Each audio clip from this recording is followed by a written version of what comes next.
The Subcommittee on Technology and Innovation will come to order. Good morning. Welcome to today's hearing entitled Working for a Fire-Safe America, Examining United States Fire Administration Priorities. In front of you are packets containing the written testimony, biographies, and truth in testimony disclosures for today's witnesses. I now recognize myself for 5 minutes for an opening statement. Today's hearing is being held to review the fire service community's priorities for the future of the United States Fire Administration, the USFA. The USFA was established following the 1973 report of the National Commission on Fire Prevention and Control, America Burning, which recommended the creation of a federal fire agency to provide support to state and local governments and private fire organizations in their efforts to reduce fire deaths, injuries, and property loss. The USFA has a substantial public safety mission. Although the country's fire death rate continues to decline, it is higher than more than half of the industrialized countries. The USFA prepares first responders and healthcare leaders to react to hazard and terrorism emergencies. It supports the efforts of state and local governments by providing training for first responders, educational programs and targeted outreach for communities, and conducting and coordinating the research and development of technologies for the fire service. The USFA also assists with data collection, analysis, and the dissemination of best practices for the nation's fire prevention and control and emergency medical services activities. In recent years, there has been an escalation of severe wildfires resulting in home and property loss. This can be attributed to expanding development in wildland areas, which include an abundance of burnable brush and trees. 2011 was an exceptional year for wildfires in the United States, and major blazes affected my home state of Arizona. In late May 2011, the Wallow Fire raced across eastern Arizona, forcing the evacuation of thousands of residents and burning more than 469,000 acres, making it the largest in Arizona's history. The fire is believed to have started after a campfire blew out of control and spread quickly due to dry weather and fierce winds. Over 4,000 firefighters were assigned to the Wallow Fire. Currently, there are hundreds of firefighters working to contain at least 4 blazes in central and eastern Arizona. This represents just a fraction of the thousands of first responders and firefighters who risk their lives each and every day battling fires across the country. The USFA supports these individuals. They don't take their responsibilities lightly, and I, as an authorizer of the USFA, neither do I. The testimony of our witnesses this morning should help the members of the subcommittee understand the priorities of USFA in order to better enable the USFA's continued efforts to reduce fire deaths, injuries, and property loss. We thank our witnesses for being here today, and we look forward to your testimony. I now recognize the gentlelady from Maryland, the ranking member of the subcommittee, Ms. Edwards, for her opening statement.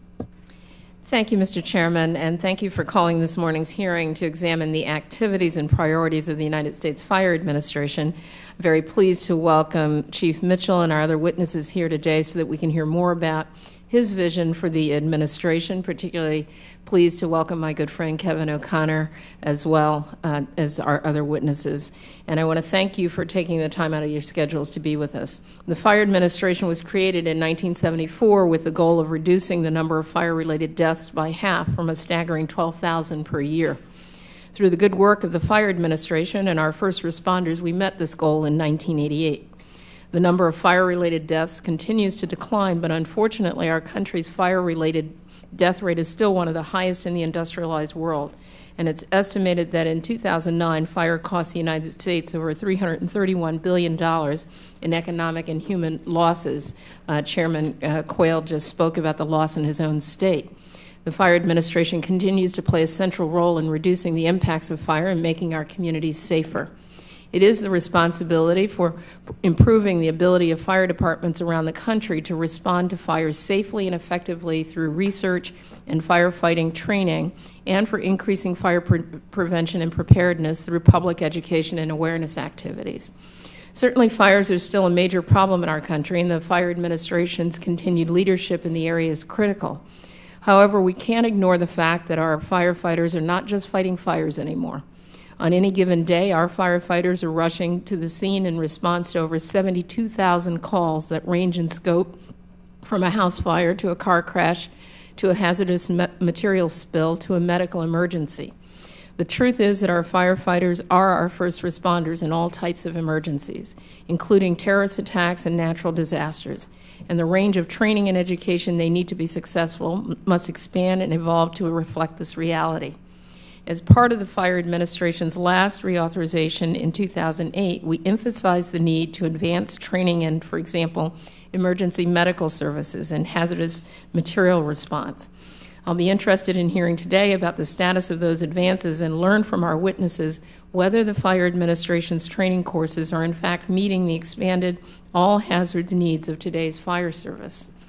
I'm also interested in hearing about the current state of fire-related research, any emerging research areas or existing gaps, and how the Fire Administration is contributing to these efforts.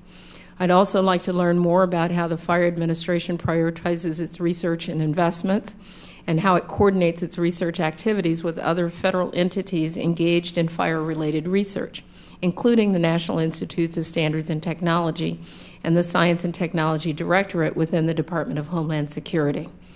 More importantly, however, I'm interested in hearing recommendations or suggestions about what ought to be included in the next Fire Administration reauthorization bill. As you're aware, the current authorization for the Fire Administration expires in just over 4 months. I'm pleased that we're holding this hearing today, and I think it's an important first step.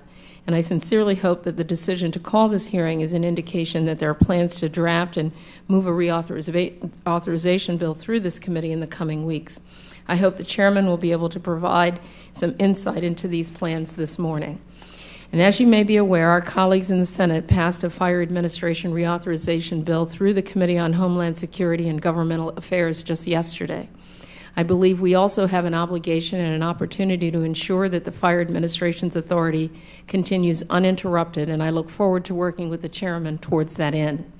Again, Mr. Chairman, thank you for holding this important hearing. The Fire Administration plays an essential role in ensuring that our firefighters, who are so critical to the safety and resiliency of our nation, have the tools they need to protect us and keep us out of harm's way. I'm looking forward to hearing from our witnesses about the tools Congress can provide the Fire Administration that will allow them to effectively assist fire departments all across the country. And I yield the balance of my time. Thank you, Ms. Edwards. If there are members who wish to submit additional opening statements, your statements will be added to the record at this point. This time I would like to introduce our witnesses, and then we will proceed to hear from each of them in order. Our first witness is Chief Ernest Mitchell Jr., an Assistant Administrator at the Federal Emergency Management Agency and the United States Fire Administrator in charge of the United States Fire Administration at the Department of Homeland Security.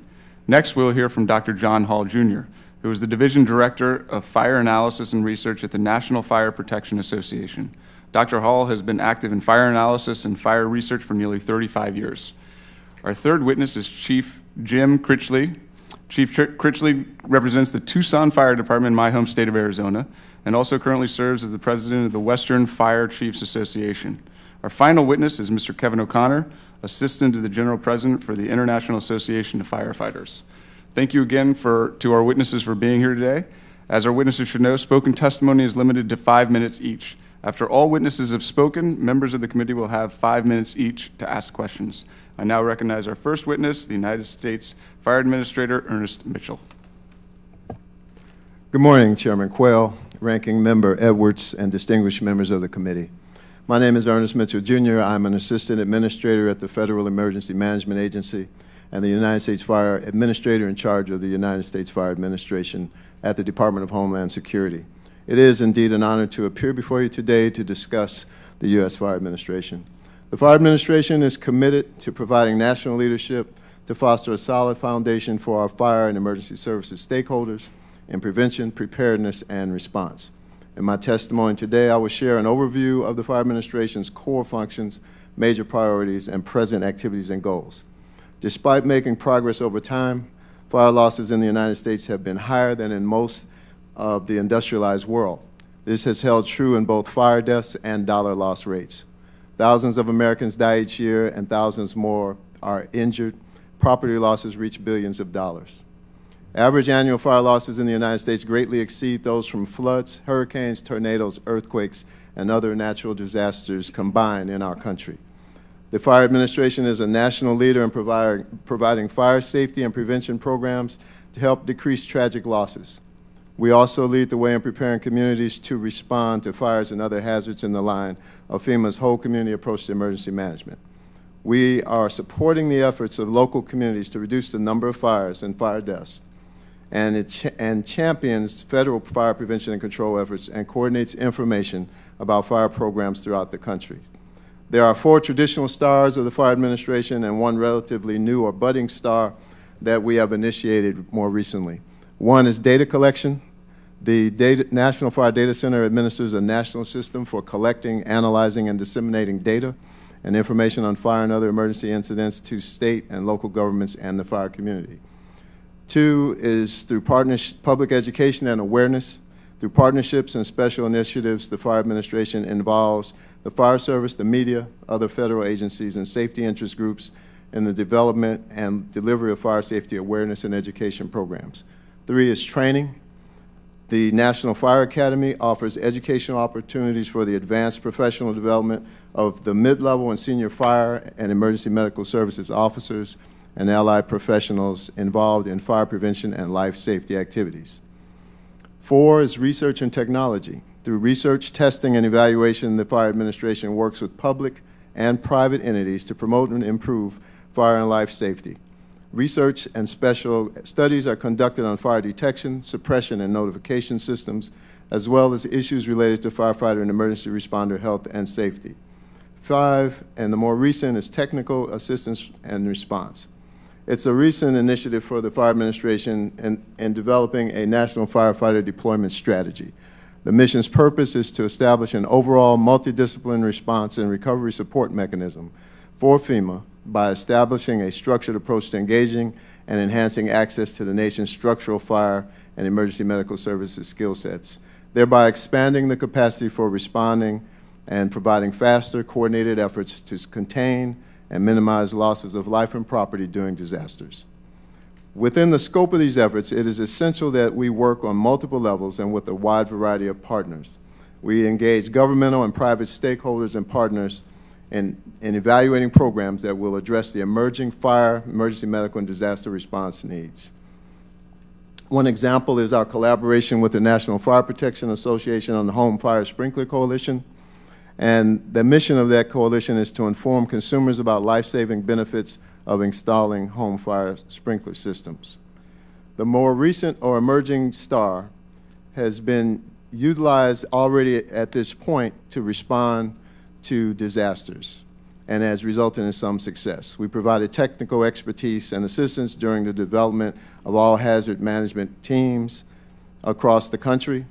We have responded to and demonstrated effectiveness in the 2011 flooding in Colorado, Alabama, Georgia, and during this April's tornadoes in Texas. Graduates of our highly sought-after programs have contributed to and participated in these events.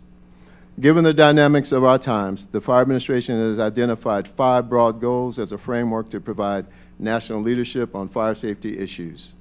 We will continue to pursue these goals through the existing programs while evaluating issues and instituting new initiatives relevant to our current and future operating climate. Thank you, Mr. Chairman, for giving me this opportunity to appear before you today. Your continued support is greatly appreciated. I would be glad to answer any questions you might have. Thank you very much, Administrator Mitchell. I now recognize Dr. Hall to present his testimony. Mr. Chairman, members of Congress, my name is John Hall, and I am here on behalf of the National Fire Protection Association to communicate our very strong support for the reauthorization of the U.S. Fire Administration. Next year marks the 40th anniversary of America Burning. Of the 90 recommendations in that report, the first was for establishment of a U.S. Fire Administration, quote, to provide a national focus for the nation's fire problem, unquote.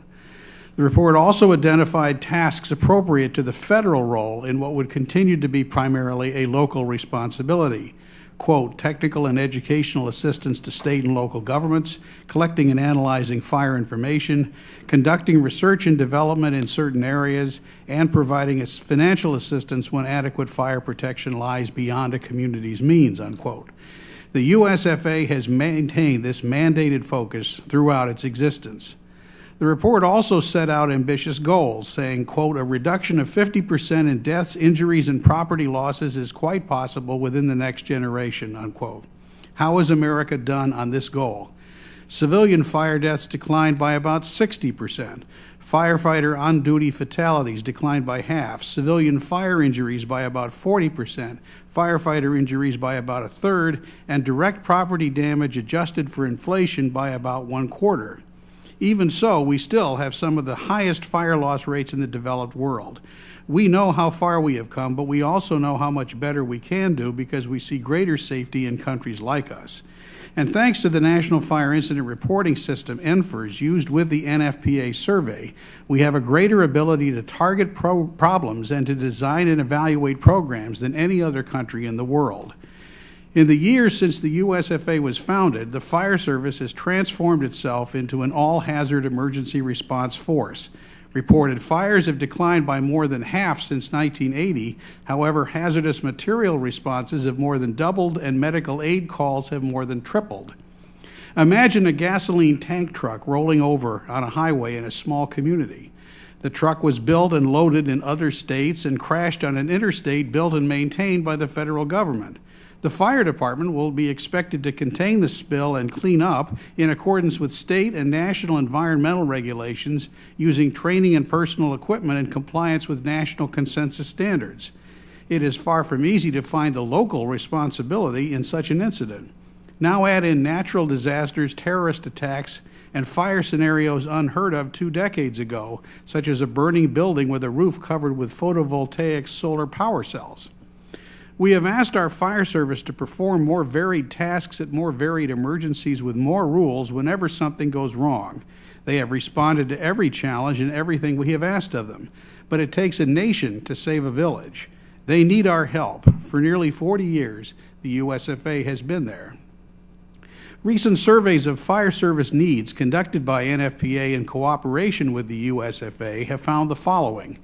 By comparison with national standards, the fire service has extensive needs for every type of resource. Fire departments serving the smallest communities are most likely to have needs. Although the needs are still great, there has been great progress. The assistance to firefighters and safer grant programs have been well targeted to real needs and collectively effective in reducing the needs they targeted. America Burning identified research as a priority. The USFA has filled research gaps and complemented research partners when appropriate.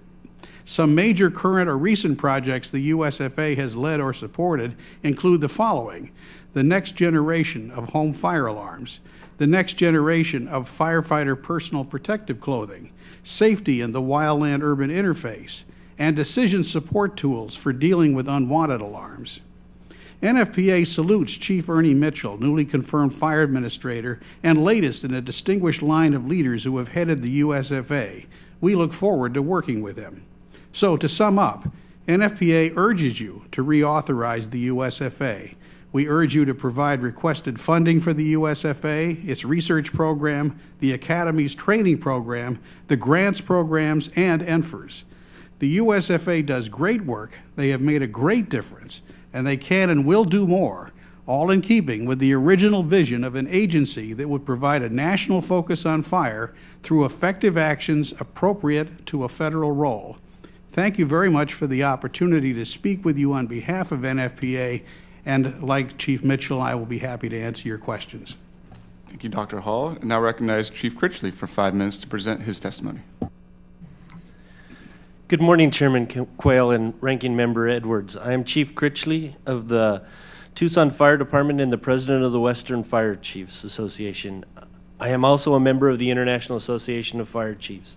I thank the committee for the opportunity to testify about the vital work that the U.S. Fire Administration does for America's fire and emergency medical service.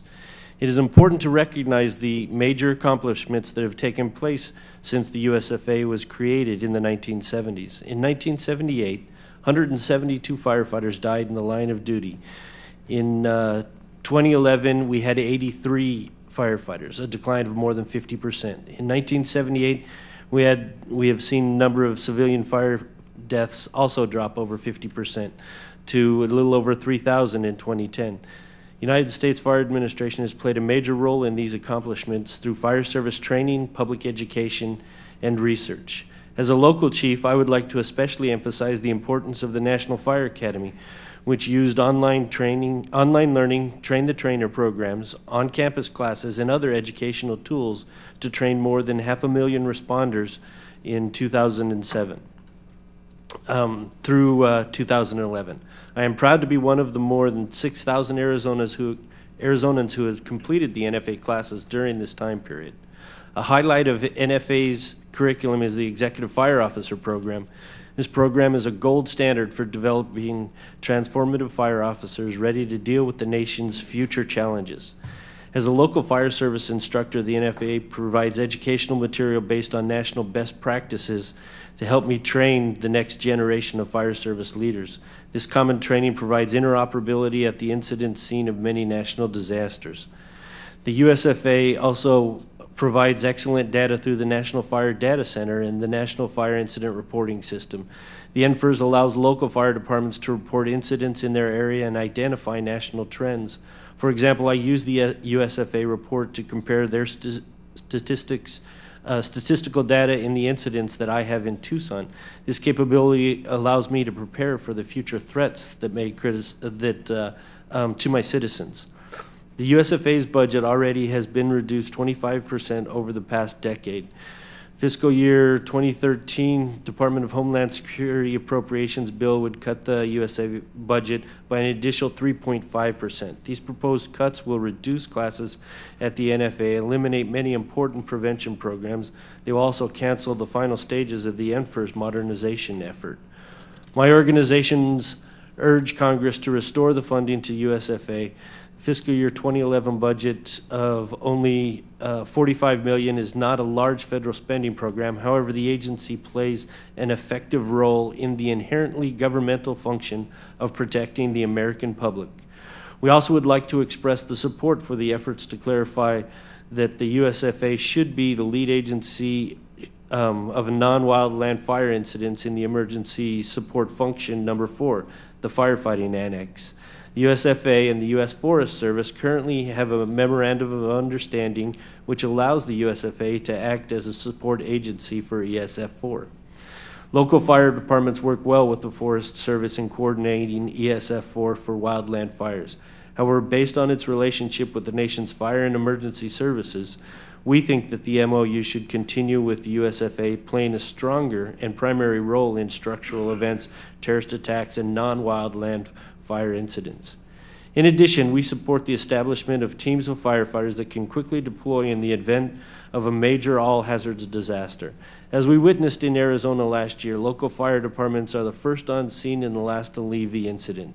These support teams can provide a major benefit to the fire chiefs by helping the incident management recovery activities and working with state, tribal, and local agencies. The current authorization for the USFA expires on September 30th. In the Senate, Senators Joe Lieberman and Susan Collins have introduced markup S-2218. This bill would authorize funding for the USFA through fiscal year 2017. On behalf of the leadership of the nation's fire and EMS service, I ask the committee consider companion legislation this year. I would like to thank this committee for being a continued supporter of the nation's fire service over the years. We have made major progress in reducing the tragedy of fire loss in the past 30 years. However, we have much work to do. Thank you for holding this hearing, and I look forward to answering any of your questions. Thank you. Thank you, Chief Critchley. Now recognize Mr. O'Connor for his testimony. Thank you, Chairman Quayle, Ranking Member Edwards, Representative Bonamici. I'm Kevin O'Connor, representing the International Association of Firefighters, whose 300,000 members proudly serve communities in each of the nation's 435 congressional districts. I'm especially pleased to be before this subcommittee because I'm currently a constituent of Member John Sarbanes, and after the November elections will be a very proud new constituent of the ranking member. As firefighters have taken on additional responsibilities and expanded our capabilities to meet total response needs of our communities, so too must the Fire Administration evolve to meet the needs of the 21st century fire service. The days of firefighters whose primary function was to simply put out fires are long gone.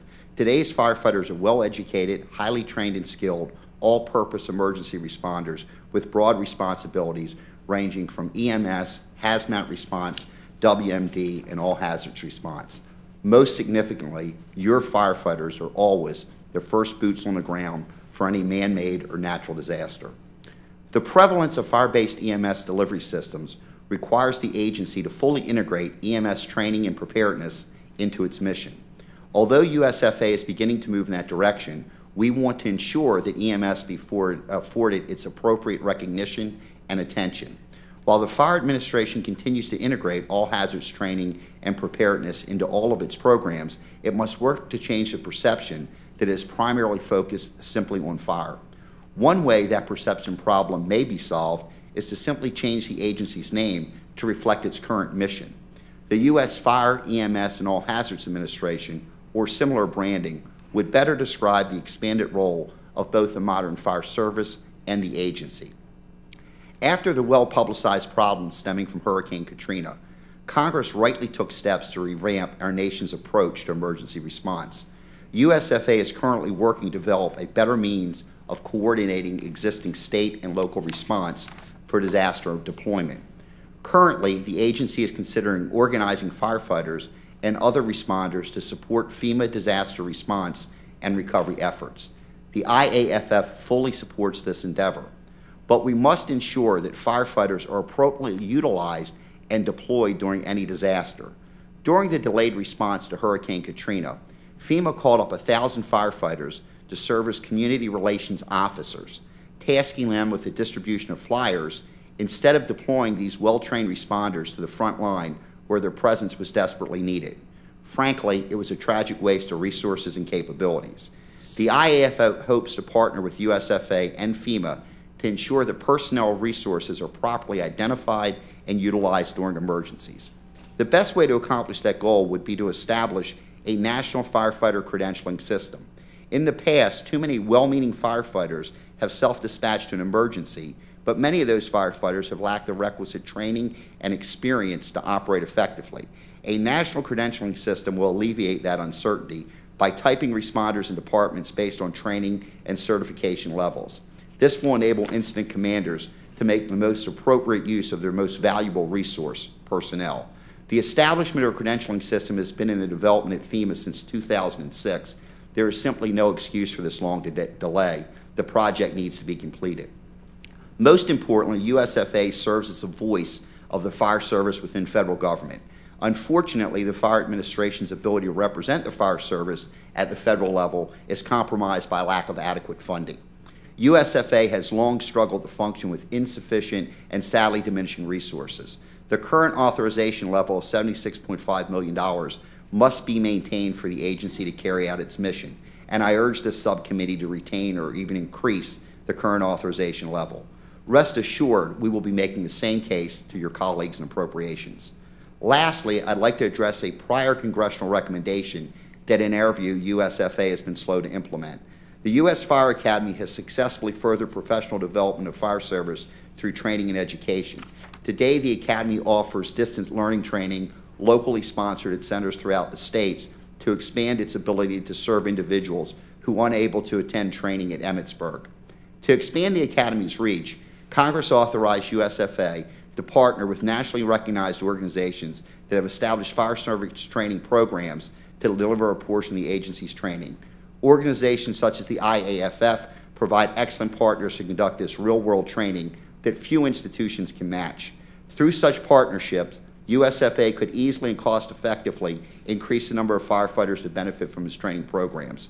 We look forward to working with Chief Mitchell in his role and hopefully implementing this program. This concludes my testimony. I thank you for the opportunity to speak before you today, and like my colleagues, I'm ready to answer any questions. Thank you, Mr. O'Connor, and I want to thank all of the witnesses for their testimony and also for being right at the 5-minute button. That is a rarity on Capitol Hill, and I thank you for your punctuality. Now I want to remind members the committee rules limit questioning to 5 minutes. The chair at this point will open the round of question and recognize myself for 5 minutes. Chief Mitchell, as we are examining the USFA, we're interested in what changes should be made to the USFA's authorities. Currently, it serves as a support agency to the U.S. Forest Service and the Federal Emergency Management Agency, Emergency Support Function Number 4, Firefighting Annex. These responsibilities are assigned at the discretion of Homeland Security Secretary. Some in the fire service community have recommended that the USFA should be elevated to co-leader with the U.S. Forest Service to ensure a more effective state and local response. Would the USFA be able to handle this responsibility? And to your knowledge, has the department explored the possibility of making this change with the Forest Service? Thank you, Mr. Chairman. Yes, the short answer is yes, we have explored it. In fact, we have come up with a couple of initiatives that would allow us to participate more in response. We are meeting with FEMA response leadership at this time, this very week, and also meeting with the U.S. Forest Service to discuss how we would coordinate being dual coordinators within ESF4.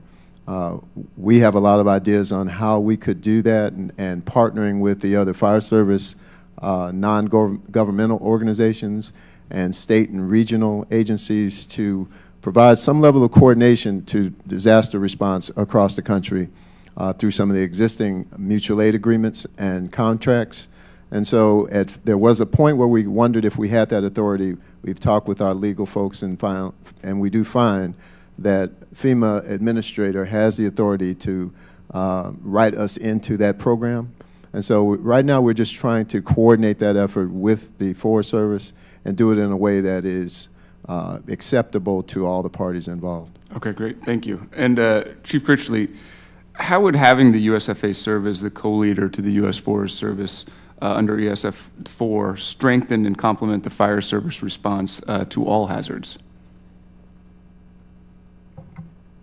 At this time, we're learning the same incident management type that the Forest Service uses, yet we have some specific entities, some specific duties that we do in an event that the Forest Service model doesn't address, in the hazmat, the technical rescue, during a big fire scene. I think this just will build up the strength of it if we're both part of that decision making instead of just one and then coming to a support agency. If we're both there with our voices saying this is the best way to go, I think that's a much better end product than having to wait for support. Okay, thank you. And Chief Mitchell, we're always interested in leveraging R&D underway in different agencies. There is ongoing research at DHS S&T Directorate, and NIST Fire Safety Research is looking at fire retardant materials to protect firefighters. How does the USFA coordinate its research with NIST, along with other fire safety research going on with the Departments of Homeland Security and Defense? We meet with them regularly, both DHS, S&T. We just had a meeting, an on-site meeting last week at NIST. We partner with NFPA. We partner with the Underwriters Laboratories. We are talking right now recently with Oak Ridge Laboratories about new smoke detector technologies. Essentially, we continually have communications through our team that works in technology and research at the USFA, and just stay in constant communication. We gather input from our fire service stakeholders and the other non-governmental organizations across the country in the fire service as to needs. We communicate those with the technology agencies and laboratories and partners, and try to see that our needs are being met by the research community. Have you experienced any sort of problems with actually getting the level of cooperation between the different agencies? Sometimes we hear that it's hard to get information from one agency if you're working with another agency. Well, I've only recently come into the federal government, and so the level of bureaucracy, is that the right word? You can say it. Go ahead. That you maybe need to go through to go from one step to the next is a little different than in local government. But no, the people engaged are very cooperative. I think, though, that sometimes the process and our level of resource that supports us being engaged in the research process probably limits our ability to move forward faster. Okay. But we work with them to the extent that we can. Okay, thank you very much. I now recognize the ranking member, Ms. Edwards, for 5 minutes. Thank you, Mr. Chairman, and thank you to our witnesses. My staff actually just recently had a chance to spend a day at our fire training academy, and I have to say, for the work of firefighters and our chiefs, Chief Critchley on the ground, that's not for the faint of heart. So I really appreciate what you do for all of our communities. In your testimony, Mr. O'Connor and Chief Critchley, both of you, and we'll allow you to answer this question out of respect for Administrator Mitchell, and I'll share with you why. You've both expressed concerns over the administration's current level of funding, and you described the impact this declining budget is having on the fire administration's activities. And specifically, Chief Critchley, you mentioned that the fire administration won't be able to complete modernization of the fire incident reporting system, the National Fire Incident Reporting System, and that a number of courses offered at the Fire Academy will be eliminated and new courses will not be developed. I wonder if you can comment on the ability of the fire administration to fulfill its mission, especially as you know what the needs are both for the western states but at the most local level. And I wonder if the two of you could comment on what these budget constraints mean and what level of authorized funding do you think ought to be included in a reauthorizing bill as we move forward through Congress. Chief? So to the first point about the losses that we've seen in the U.S. Fire Administration, specifically at the National Fire Academy, we've seen a reduction in the number of courses, wide-ranging courses from hazardous material to prevention to deployment for command and control. Lots of those have been reduced. We've seen a wonderful program called the Trade Program that is also looking at a reduction in funding.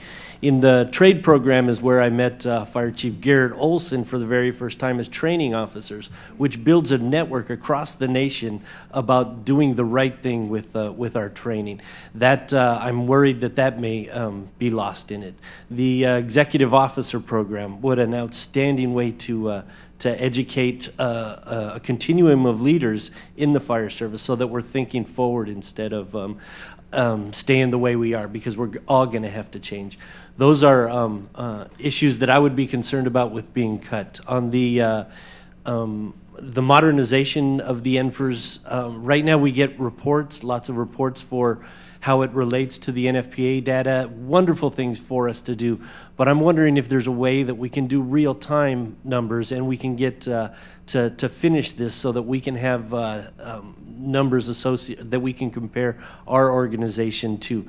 For example, we've got LA Fire Department and Fire Department in New York having questions about what their times mean. Well, if we had a data spot that we could get real-time numbers from, I believe that's a incredible value. So what you're sharing with us is that a reduction in the budget has, because it's a fairly lean agency, has real impact locally. Mr. O'Connor, do you have a comment about that? Yeah, just to piggyback on what the chief referenced, we all recognize that the fire service is inherently a local operation.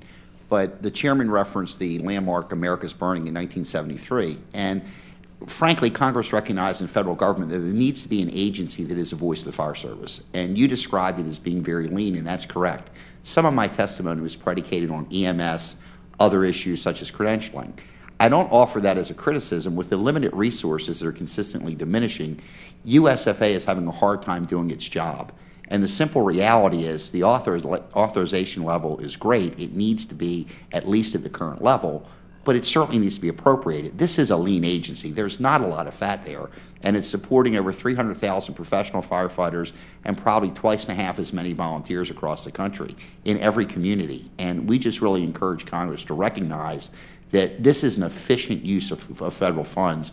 It's protecting communities, and that really, in our view, is government's most basic responsibility. And Administrator Mitchell, if I could just ask you, in terms of what what firefighters need and departments need all across the country, some of the things, credentialing and others, you would like the capacity to be able to deliver those things. Is that correct? Yes, I would like to expand our capacity, and really, since I have been at the Fire Administration, I found we have excellent people working there. They have a plan that's outstanding. We do not have really the resources to carry all elements through expeditiously, so the reductions have limited and retarded our ability to move forward with some of the newer programs that we need to move forward. Thank you, and I yield. Now recognize the chairman of the full committee, the gentleman from Texas, Mr. Hall, for 5 minutes. Mr. Chairman, I do thank you, and I thank this panel. You have such an important job, and it's important to the smallest group of firefighters to the big cities. And I think your testimony and you're giving your time to prepare and the services you render really ought to be appreciated by this committee, and I think we do. And along the line of Ms. Edwards' questions, she and I kind of work as a team a lot of times, and I want to enlarge a little bit on her questions and some of the answers that you've given. My dad was a firefighter in the smallest county in the state of Texas, 254 counties. They were the smallest, and they had a fire department, one truck. A siren would go off at night and everybody could hear it. I could hear it too. It'd wake me up. My dad would get up and run all the way to the fire station because they wanted to be there before Lightning Bridges got there, because the first one there got to drive, the one truck they had. And there was always a race for there, and when it's all over and they'd come home, I'd ask Dad, well, how'd it go? He said, well, we saved a lot. And that's really usually his answer. But it means a lot, and they have to rely on you. I guess, Administrator Mitchell, I'll ask you, how does the United States Fire Administration, how do you support the rural fire departments? I have a lot of them in my 4th Congressional District there. How do you support those? I guess there are fundamental differences in the nature of the rural fire problems compared to the U.S. fire problem as a whole. And I say this, it's sad that we had to have a 9/11 to really get people to appreciate you all the way they should. But a lot of communities are protected by volunteer fire departments and face very unique challenges: agricultural fires, fires at wildlife, wildland, and urban interface.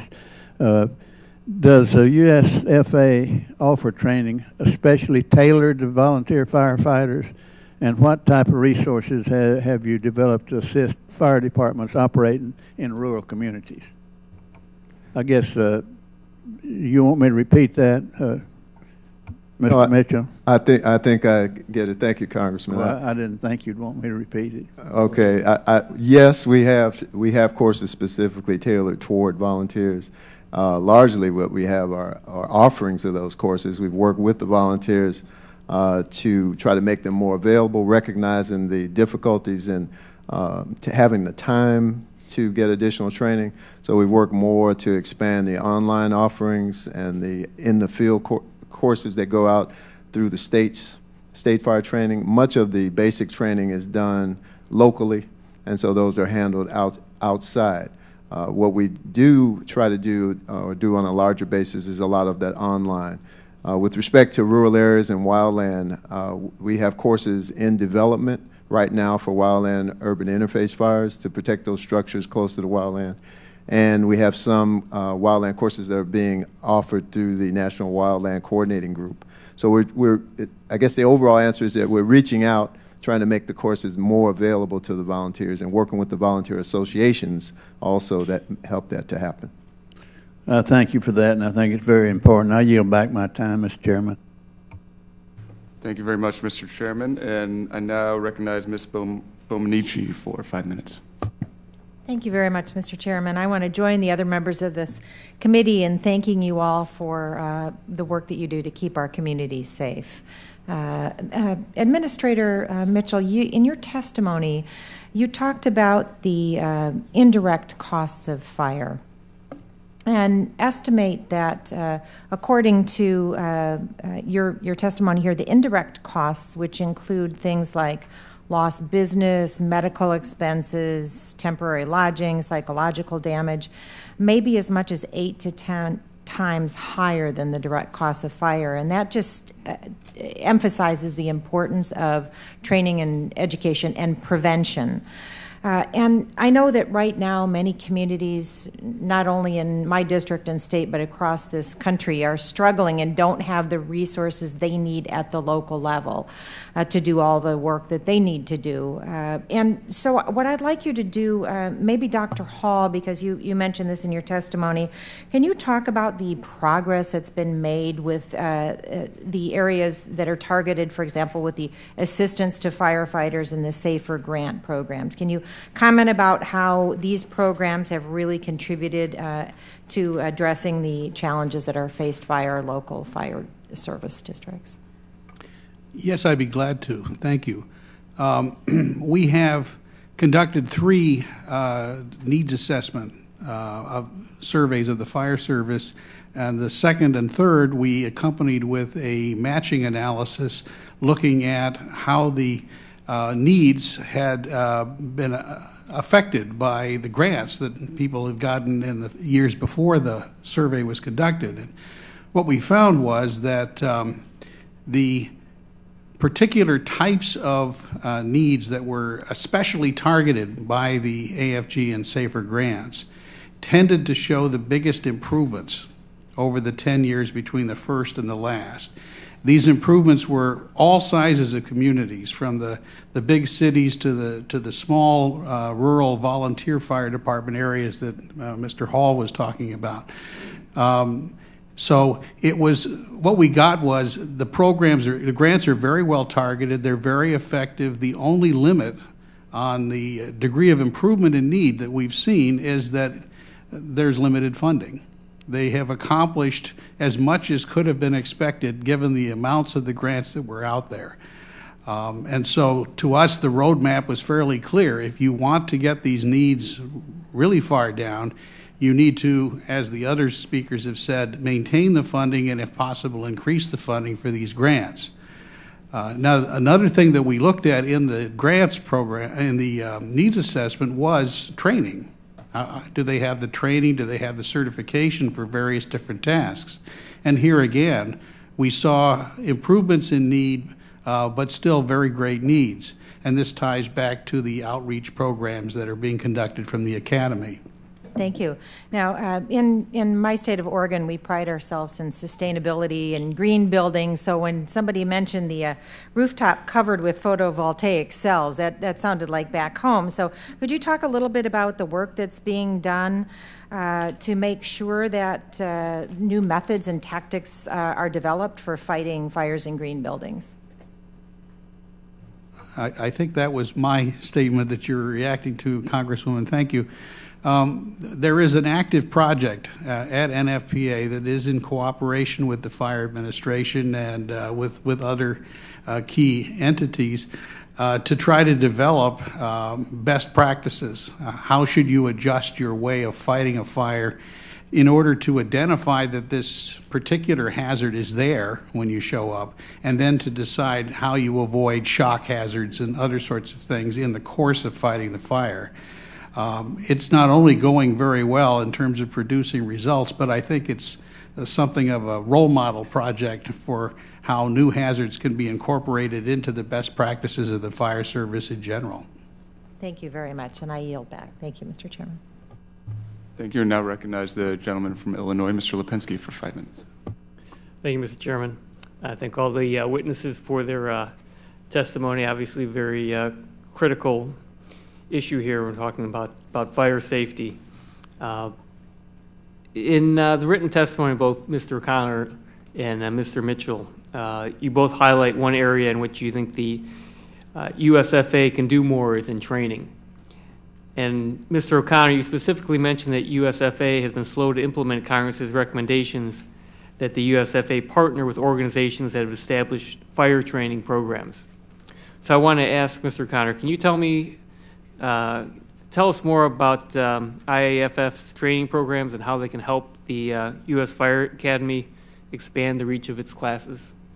Well, I think that in all fairness to the Academy, part of the issue is resources, as we've talked previously. But in our view, the National Fire Academy is a wonderful resource for people that are actually able to be in residence there and actually travel to Emmitsburg. It's wonderful training. And the outreach to the state training academies has been magnificent. But I think this committee in Congress in a previous authorization recognized that there's other opportunities. And while we're very proud of the IAFF, I wouldn't limit it to simply our organization. There are a lot of folks throughout the fire service organizations representing firefighters of all types that have very vibrant training programs. For example, the one I know best, obviously, is the IAFF. We have several grant programs funded through the Department of Energy, Department of Homeland Security, and Department of Transportation that are predicated on peer-to-peer training. Essentially, we have training programs that are certified to meet the standards and the approval of the Fire Academy and other sources through the fire service, but they're delivered very economically on a local level.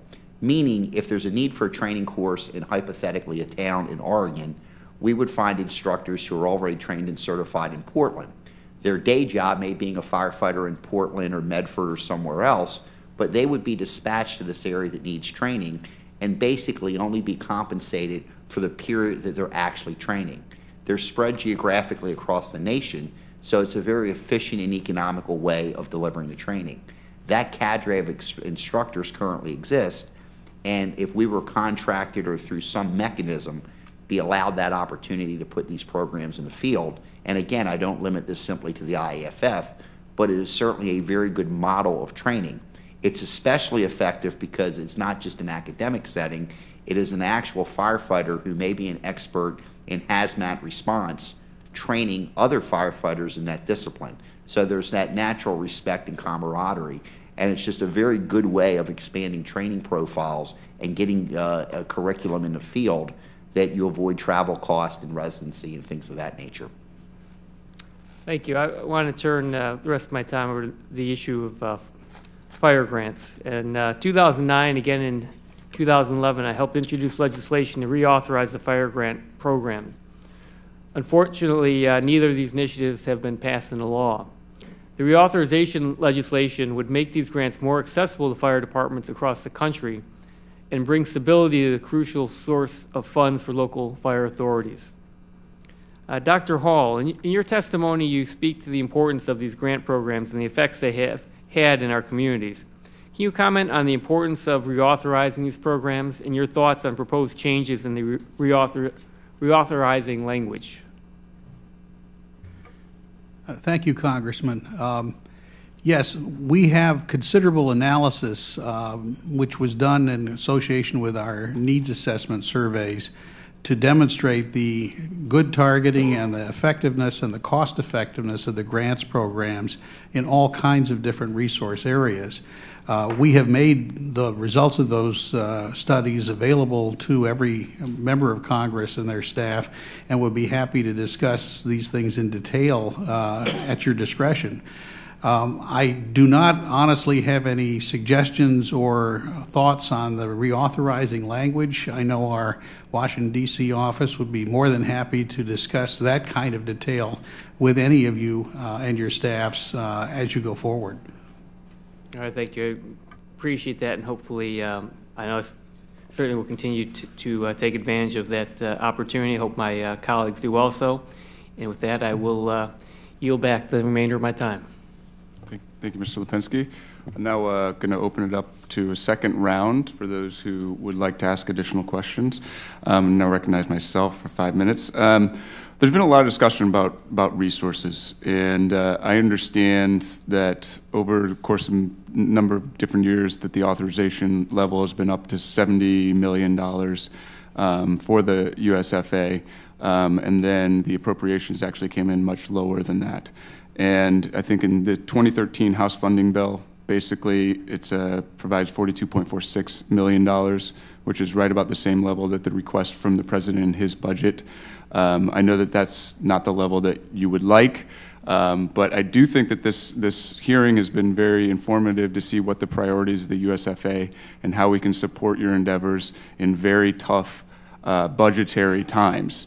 I think that providing an authorization level that is much higher than when really we can afford, I think is a little bit irresponsible. But I do want to continue to go down and see what priorities and what we can do to make sure that we are giving the support that's necessary, even though we might be not getting to the levels that you would like. So I do appreciate everybody's testimony. And I want to go to Chief Critchley.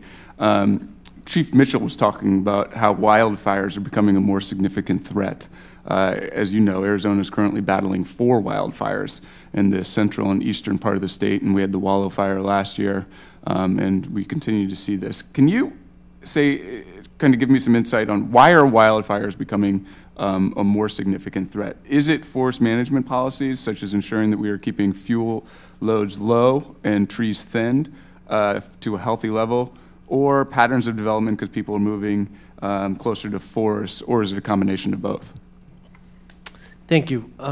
I would say it's a combination of both. I'm not as well versed on the fuels management program that they have, but I can promise you that as we grow as a community, we're reaching out into areas that were never designed for fire trucks to get in to take care of. So as we expand the size of our cities or the movement out into the urban interface area, we just increase the number of buildings that are going to be hurt during a wildland fire. So I believe it's both, but primarily it's the way that we're managing our growth. Okay, thanks. And Chief Mitchell, do you have any thoughts on why they're becoming more significant? Again, I'm not as familiar with the fuel management part of it, although there is we are engaged with other agencies now and studying fuel management and how fuel management versus fire response and prevention all interact. But coming up in the fire service in Southern California, I know a large part of the problem was based upon more building and living in the interface zones. The lack of fire-resistive construction in those areas and some of the other preventative and mitigation measures that could and should be enacted to prevent loss. Yeah. Okay, thank you. And Dr. Hall, it's been described that one of USFA's training challenges is reaching out to all firefighters across the country and the increase in online classes and distance trainings. Has the NFPA performed any research to try to quantify the impact of training programs, and has the NFPA specifically measured the effectiveness of remote training? Thank you, Mr. Chairman. The analysis that we have conducted is not at that level of detail. We have results that indicate that the training situation for the fire service has improved to a limited degree between the first of our needs assessment surveys and the more recent survey, but we have not been in a position to look at specific data about people reached or the efficiency of particular methods of delivery. Okay, thank you very much. And I now recognize the ranking member, Ms. Edwards. Thank you, Mr. Chairman, and thank you for this second round of questions. I want to go back to the issue of credentialing because I recognize that we have a lot of local fire departments. Firefighting is essentially a local activity, but we also have a number of circumstances, particularly in major disasters, where we're calling on one jurisdiction to support another jurisdiction. And for me, this is where the question of credentialing comes forward, because I think it's really important for us to make sure that whomever is responding in whatever jurisdiction has the same capacities so that they kind of fit right into the program and are able to respond appropriately. So, Mr. O'Connor, can you elaborate on the recommendation for credentialing and explain why you think it's important, and then if Chief Mitchell could comment on the status, because I think, Mr. O'Connor, in your testimony, you indicated that there's some, lagging because it's kind of been in the hopper since 2006. Yes, I mean, this was something that was brought forth after 9/11 and certainly Katrina. And you've actually articulated it very well. I don't think anyone on the federal level or even the fire service wants to suggest to local communities what their level of fire training should be or ought to be. That is up to a local community. We recognize that. We don't want to try to intervene with that. However, on those larger scale instances, whether it's flooding in the plains, a hurricane coming ashore, a wildfire, whatever the incident is, you need an appropriately trained and skilled responder to actually handle that type of a crisis. And throughout very many fire departments, as you know, I was a firefighter, structural firefighter in Baltimore County. I don't have the training in wildland firefighting.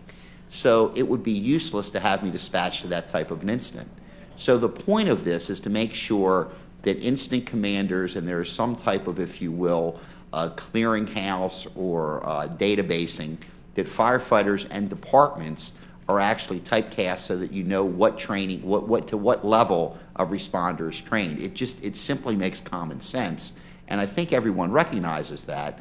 I also recognize that this was not specifically tasked to the U.S. Fire Administration. It was in the NIC, also within the agency, but it's something that frankly is a responsibility of the incident commander and the people responding, and it's why it's so important that it is followed through. Administrator Mitchell, then, if you could comment about what the status is and sort of where we're moving on that. I mean, if this is something we've been considering since 2006, and my recollection is that in the 9/11 disaster, where you had people who, understandably, departments that wanted to respond, but in a very unique fire situation, you could see how making sure that you've got the right people responding could be life-saving. Yes, I've worked in a very active mutual aid system myself for many years, and we do recognize how important it is that people are able to work together at the essential levels for their own safety and in order to be effective. I've been advised that the Fire Administration and the Fire Academy did a credentialing review and took input from the fire service and made a recommendation internal to FEMA to the NIC. I would have to, back in about 2005 or 6, I would have to get back to you on what that status is since our recommendation went forward. That would be extremely helpful. I mean, because it's 2012, and it would seem to me that if a recommendation has been made from the experts, then there should be some way that gets expedited for consideration. 6 years, it's a good way to expedite things. Thank you. And then lastly, Chief Mitchell, in the authorizing bill, there's a requirement for the Secretary of Homeland Security in consultation with the Fire Administration to establish a fire service position at the National Operations Center. And I've been given to understand that that is not a full-time position with full-time status. Can you update us on that requirement and how it's being fulfilled by the Fire Administration? That is correct. It was not approved as 24/7 in terms of full-time, but as a full-time position for a person to deal with the transfer of data and information. That position has been approved and is presently being advertised for. So we are in the process of filling that position. And is it important that there be, sort of a concerted person designated from the Fire Administration representing the fire services at the National Operations Center? Yes, we believe that would be extremely helpful as far as when you say full-time, if we're talking about around the clock. Given the resource demands, that's probably not our most efficient way. If the threat level were raised to a point, we would handle it as we do other positions at that time and then staff up around the clock based on conditions. But on a day-to-day basis, it would be a full-time equivalent position. Thank you very much, and thanks to all the witnesses. Thank you, Ms. Edwards. I'd like to thank all the witnesses for their valuable testimony and the members for their questions. The members of the subcommittee may have additional questions for the witnesses, and we'll ask you to respond to those in writing. The record will remain open for 2 weeks for additional comments and statements from members. The witnesses are excused. Thank you all for coming. This hearing is now adjourned.